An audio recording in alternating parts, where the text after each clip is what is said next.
صباح الخير يا حلوين، ازيكم؟ عاملين ايه واخباركم ايه؟ طمنوني عليكم.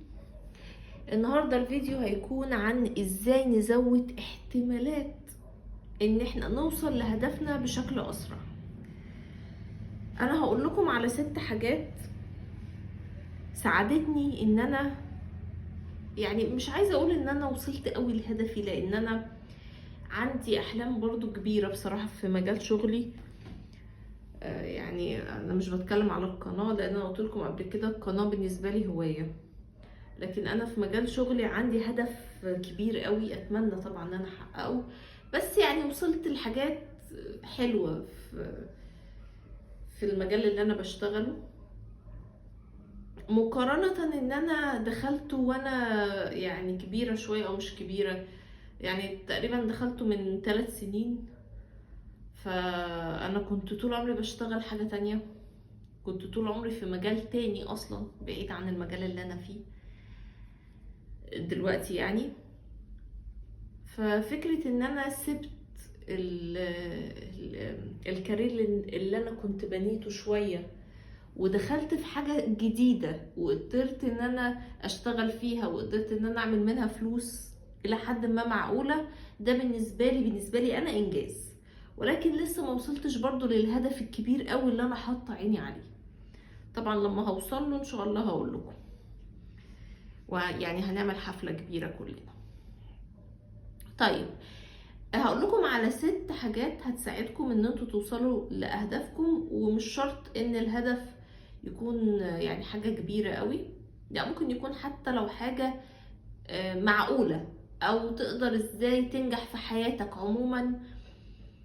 في يعني لا بلاش تنجح في حياتك، تنجح في حاجة بتخص شغلك، مجال شغلك. خلينا دلوقتي في الحاجات اللي بتخص الشغل، بلاش في الحياة بشكل عام والعلاقات والكلام ده، لا هتكلم حتى عن العلاقات من جانب الشغل. اول حاجة عشان تزود احتمالات انك توصل لهدفك اسرع، احنا عايزين كمان اسرع، مش بس ازاي نوصل للهدف، لا عايزين اسرع.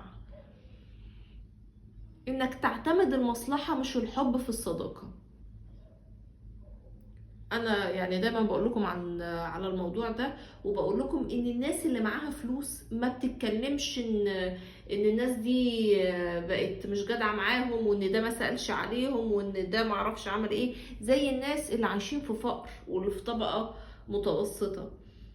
دايما الناس اللي بتدور على الحب في العلاقات، وان الناس تعرفهم عشانهم هم، مش عشان يعني في وراهم حاجه، ناس ساذجه، بجد ناس ساذجة. يعني انا عارفة ان هو الكلام ممكن يبان حاد شوية، وان الناس بتبقى عايزة الناس تعرفهم عشانهم. ليه؟ لان انت شايف ان انت صورتك مش كفاية في عينك، انت عايز حد يديلك الاوكي فيحبك عشانك، عشان نفسك انت، لان انت مش مدي لنفسك الاوكي.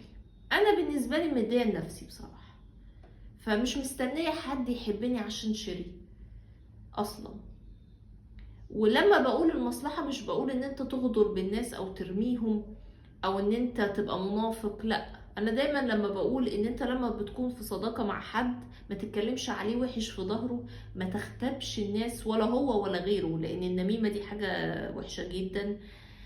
لو الشخص واقع في مشكلة اساعده، يعني ايه المشكلة؟ بس انا بتكلم في فكرة ان انا مش لازم اعرف الناس عشان هي بتحبني ولازم انا احبهم، ولازم 100% يسألوا عني، ولازم يبقوا مش قادرين يناموا غير لما يطمنوا عليا. وطبعا هنا بتكلم عن الصداقة مش عن العلاقات اللي هي يعني مثلا مش بتكلم عن مراتك ولا بتكلم عن جوزك، لا دي بتبقى حاجات طبعا لازم يكون فيها حب. انا بتكلم هنا عن الصداقة. وعلشان تعتمد المصلحة مش الحب في الصداقة، لازم تنمي من الذكاء الاجتماعي. الذكاء الاجتماعي بيقولك ان انت تتقبل الناس المختلفة عنك اجتماعيا بقى، يعني في ان انت لو شخص وجهة نظره مختلفة عنك، لو شخص من طبقة مختلفة، تعرف ازاي تتعامل معاه، تعرف ازاي كل واحد ازاي يعني تكلمه في ايه بيخصه. خلي بالك انت ممكن يكون حد اقل منك ماديا قوي مثلا، لكن هو اعلى منك بكتير في المعرفة في مجال معين، فده بالنسبة لك كنز انت محتاج ان انت تعرفه. ومحتاج ازاي تعرف تتكلم معاه، لان هو ممكن يكون عنده احساس كده ايه، مثلا شايف نفسه اقل لو ماديا، الدنيا مش الطف حاجه، فيعمل ايه؟ يتعامل معاك مش بدونيه، لا بتناكه، لان هو شايف ان هو اقل. فانت لما تتعامل مع ناس لو هم اقل منك ماديا بس انت محتاجهم، لازم تتعامل معاهم عادي يعني، ولا تبقى لطيف بشكل مبالغ فيه، فانت تبين له اللي هو على فكرة انا يعني ماديا افضل منك، بس انا يعني انا متواضع معاك قوي. ده كده معناه ان انت بتقول له ان هو راجل يعني ايه، انت بتتنازل عشان تتعامل معاه. لا، انت بتتعامل بشكل عادي زي ما بتكون بتتعامل مع اي حد، بس تعرف ازاي تفتح الموضوع المناسب.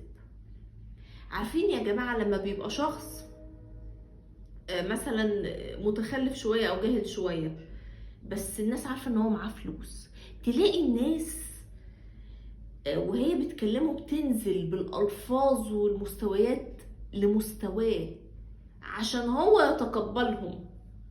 فشوف المصلحة بتخلي الناس تعمل ايه. عشان كده ما تفتكرش ان الناس ملزمة ان هي تحبك خالص.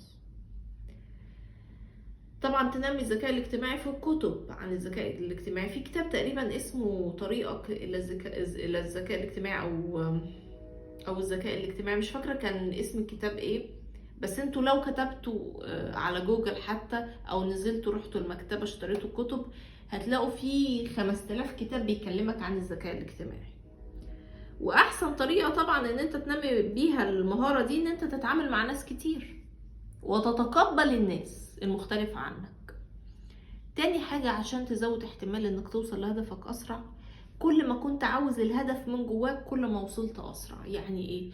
يعني تقعد كده تدور وتشوف هو الهدف ده انا فعلا عاوزاه، ولا انا عشان خاطر عايز برستيج، ولا انا عشان خاطر الناس، ولا انا عشان خاطر اهلي. كل ما حددت وقعدت مع نفسك وقلت لا، الهدف ده انا عملته او انا عايزه ومشيت فيه بقالي سنتين، بس لا انا مش عايزه الهدف ده، لا انا دخلت الكليه دي عشان خاطر اهلي بصراحه، بس انا خدت السنتين وخلاص، فاضل لي سنتين واتخرج. ايوه، ما في 60 داهيه السنتين.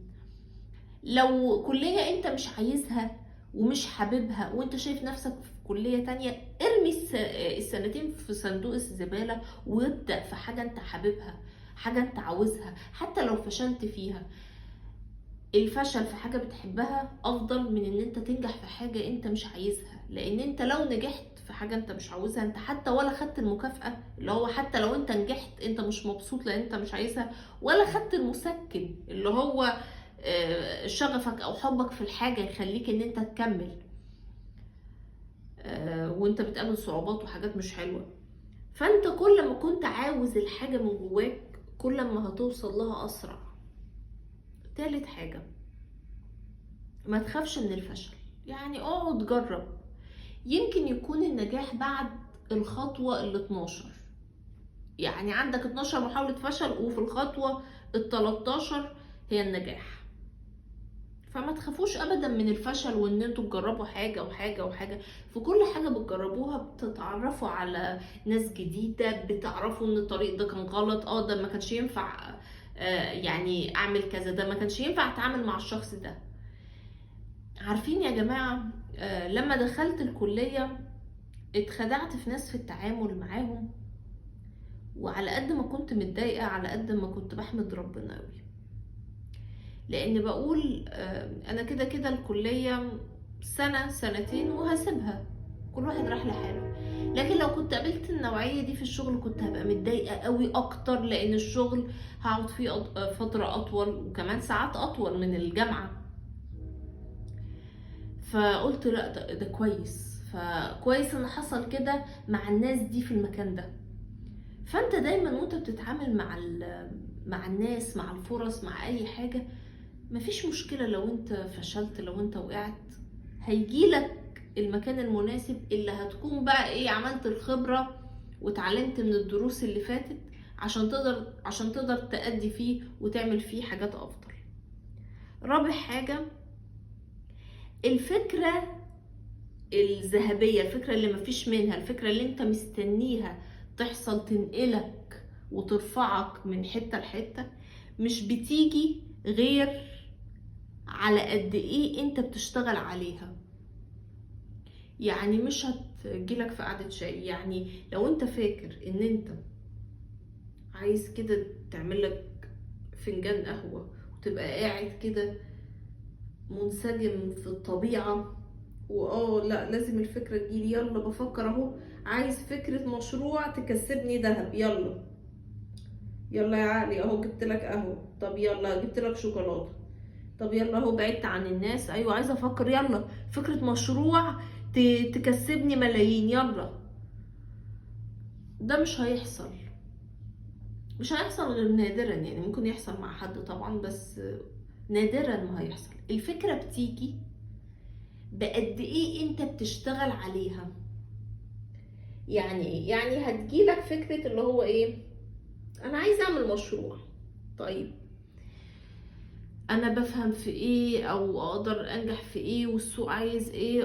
انا مثلا خليني افتح موقع الكتروني بيقدم مثلا خدمات الناس اللي عايزين عمال مثلا نظافة والكلام ده، وناس مثلا بتشتغل في البيوت. طيب تمام خلاص، انا هعمل موقع بيقدم الخدمة دي. تمام، بعد كده تكتشف ان انت في اخطاء انت عملتها، اللي هو مثلا العمال لا لازم يكونوا مثلا معاهم شهادات، لازم يكون ناس كانت بتشكر فيهم، لازم يكون سجلهم مثلا الاجرامي نظيف، لازم معرفش ايه. فتبدأ ان انت لا ده دي الخطوة، ده انت لما وظفت ناس انت ما تعرفش عنهم حاجة اتأذيت. ففهمت بقى الخطوة التانية ان انت لازم يكون في سجل ضريبي. وبعد كده ابتديت تفهم ان الموضوع ده لو انت وثقته مع دول معينة مثلا مشهورة ان عندهم عمال كويسين وجودتهم كويسة، ده هيساعدك اكتر، هيجيب لك فلوس اكتر، هتتعامل مع ناس في دول اكبر. بعد كده جات لك الفكرة ان هي تبقى مشروع عالمي. بعد كده قلت لا ده انا مش فكرة النظافة اللي انا عايزها او ان انا اعين عمال نظافة، لا ده انا الفكرة ان انا ازاي اخلي الناس تقدر تختار الناس اللي بتشتغل عندهم، اللي هو لو كهربائي، لو سباك، لو عامل نظافة، لو ايا كان ايه اللي انت عايزه، تكتب المواصفات ويجيلك مثلا. فاللي هو الفكرة اللي جات لك منين؟ جات لك من ان انت حاجة عمال تشتغل عليها، تشتغل تشتغل تشتغل تشتغل لحد ما جت الفكرة اللي بتلمع، الفكرة اللي هتكسبك. لكن مش هتيجي من ان انت قاعد كده وبتمخمخ فجات لك الفكرة على طول. طبعا الحاجات دي يعني السبب فيها الميديا، الاعلام بيجيب في المسلسلات والافلام انه الحاجة بتيجي كده فكرة كده، انت كنت قاعد مع اصحابك وجات لك الفكرة، بس ده مش حقيقي ابدا، غير طبعا نادرا ما بيحصل. خامس حاجة، انك كل يوم تقرا حتى لو صفحة، تشوف حتى لو فيديو، تقرا لو سؤال على الفيسبوك عن المجال اللي انت عاوزه، بس ما تفوتش يوم ما تعملش كده، لا كل يوم تقرا صفحة انجاز كبير. تيجي تقولي صفحة قليل، ما انت لو ما بتقراش خالص يبقى صفحة انجاز. بعد كده نبقى نرفعهم لصفحتين وثلاثة واربعة، يعني الدنيا مش هتطير، بس ابدأ بصفحة، ابدأ بفيديو. سادس حاجة، ما تربطش المهام بمزاجك، وده اللي بيسموه الانضباط. طبعا الانضباط ده انا اتكلمت عنه قبل كده، ليا فيديو عن الموضوع ده. الانضباط معناه ان انا بعمل الحاجة بغض النظر انا مزاجي عامل ازاي. احتمال ابقى مش طايقة نفسي، مخنوقة، بس هعملها. انا شغالة مزاجي حلو مزاجي وحش، النهاردة مبسوطة النهاردة متضايقة، هعمل المهم. ايه بقى اللي بيساعدك على الانضباط؟ مش هتصدقوا، انك تكون مهتم بحالتك النفسية. ليه بقى؟ لان الحالة النفسية اللي زي الزفت بتعطل بيخليك تفتكر حاجات وحشة وتسرح معاها ويحفر جواك وتحس بالألم وبالوجع، وفي كده حاجات بتنغص عليك عيشتك زي ما بيقولوا. كل ما كنت شخص دايما مهتم بالحالة النفسية ومهتم ان انت تبقى شغال ان انت ما تبقاش سايب نفسك لمشاعر سلبية ان هي تسيطر عليك، كل ما بقيت قادر ان انت تتفرغ وتركز اكتر للحاجة اللي انت عايز توصل لها. عشان كده بقول مفيش حد بيوصل لهدفه غير والجزء النفسي هو شغال عليه.